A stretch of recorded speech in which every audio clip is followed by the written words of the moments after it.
Hey, what's up guys? Today we do unboxing of this one, the G4 Moto Play Edition. Now you're probably wondering why the Moto G4. You already have a OnePlus 5, but this year is for my mom. She's in need of a new phone, so I decided to get a Moto G4. So let's get into it and let's get this unboxed.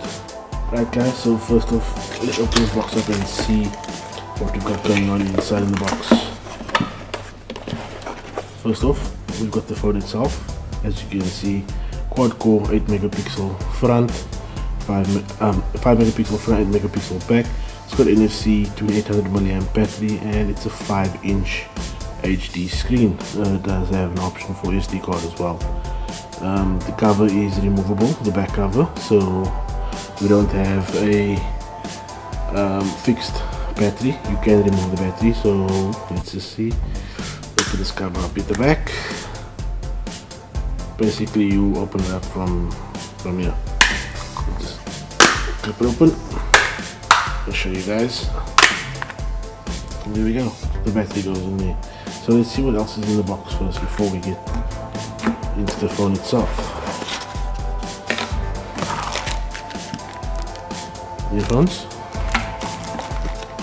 We've got charger,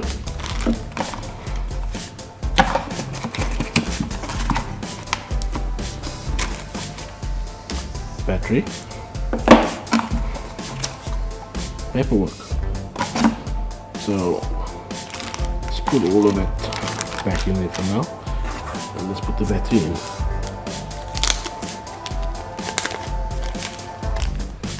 So let's just get this battery out of the, and let's install it in here.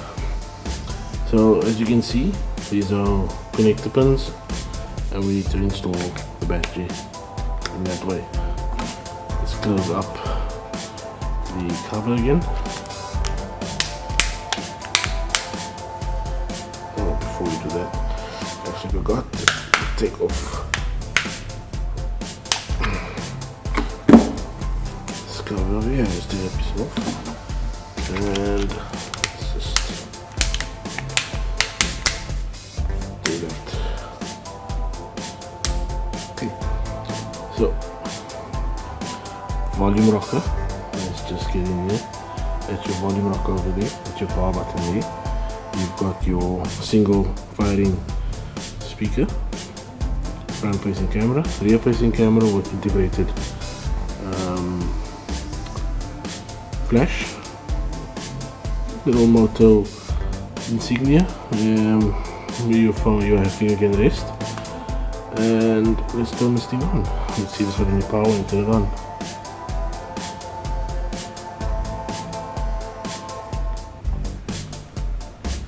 Okay, looks like it's completely dead, so we would need to charge this phone.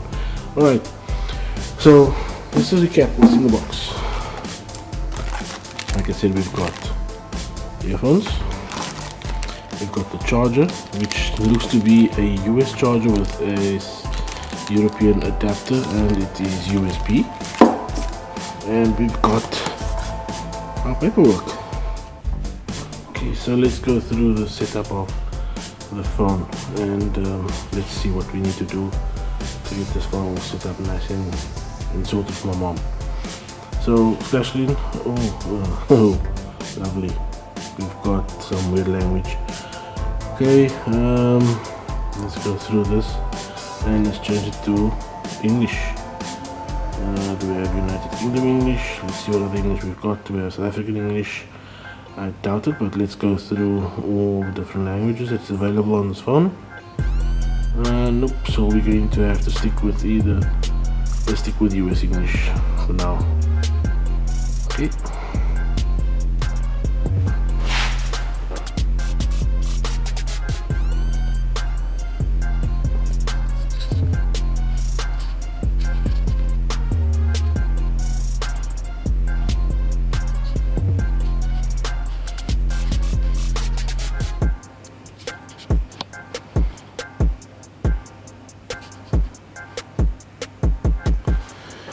Alright, so we need to add Wi-Fi.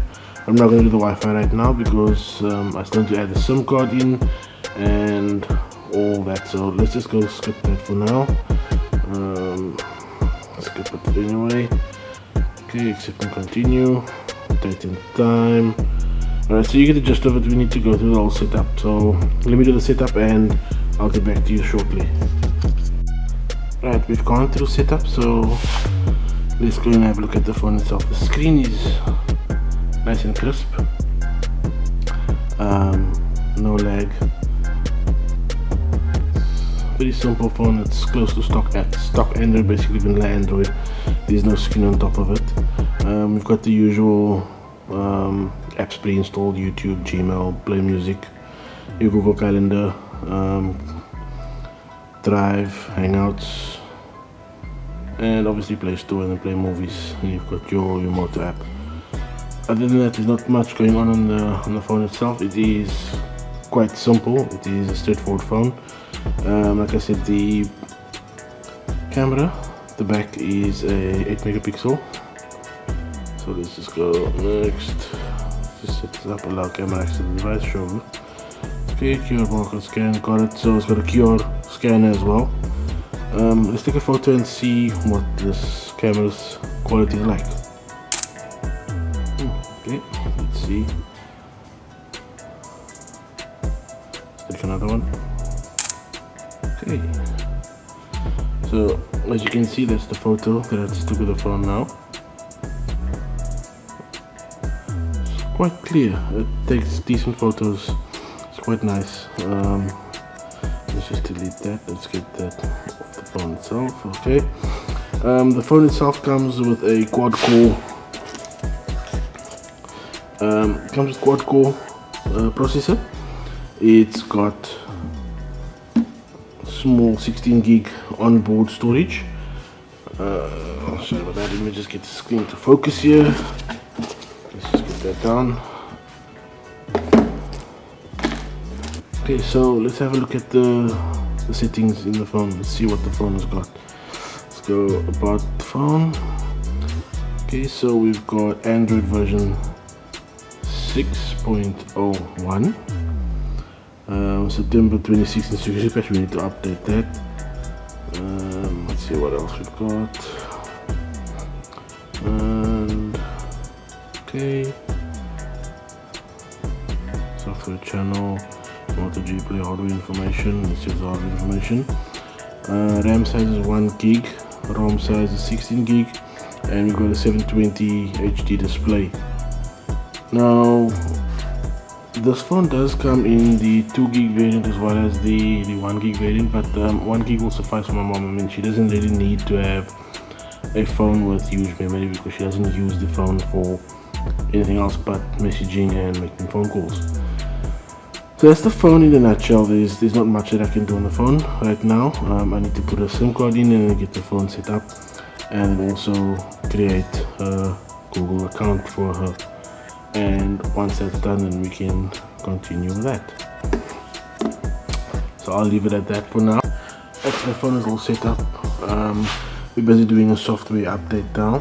What we did find is that it won't pick up my Wi-Fi network that I'm running on 2.4 gigahertz.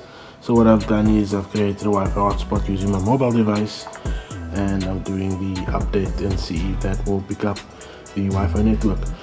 So in essence, is this phone worthwhile buying? For a power user, the answer is no, it's not worthwhile getting if you're a power user. But if you're an everyday user for the phone, then yes, it is worthwhile getting yourself this phone because it is not expensive.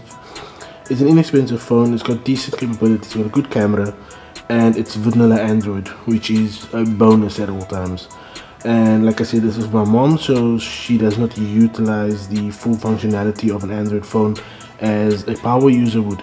For her, it's just about picking up the phone, messaging her kids and her grandkids, and phoning and SMSs, the occasional browsing on the internet. But other than that, she doesn't need a huge RAM or huge storage capacity phone because she doesn't utilize the phone that much. She does take occasional photos, so therefore the camera is good enough for what she does. So Yes, this phone is worthwhile getting if you are a non-power user, but if you're a power user, I would look at other options. This is not very, it's not a huge phone to utilize if you're a power user. So other than that, that's my honest opinion on the phone. I do love the phone. The screen, like I said, is crisp, it's clear, it's got good color. I haven't delved into the settings to set this phone up for perfect usage, or well, perfect usage may either beholder, but for me, as you can see, the color is quite good, the screen is crisp. I've got the Google stuff set up, the email is set up, and we're just doing a software update. Software update is about 82 megs, so once that is done, hopefully it will sort out the Wi-Fi issue that we were having on the phone, and then she's good to go to use the phone. So that's basically it. I am going to sign off on this one from here, and I'll catch you in the next one.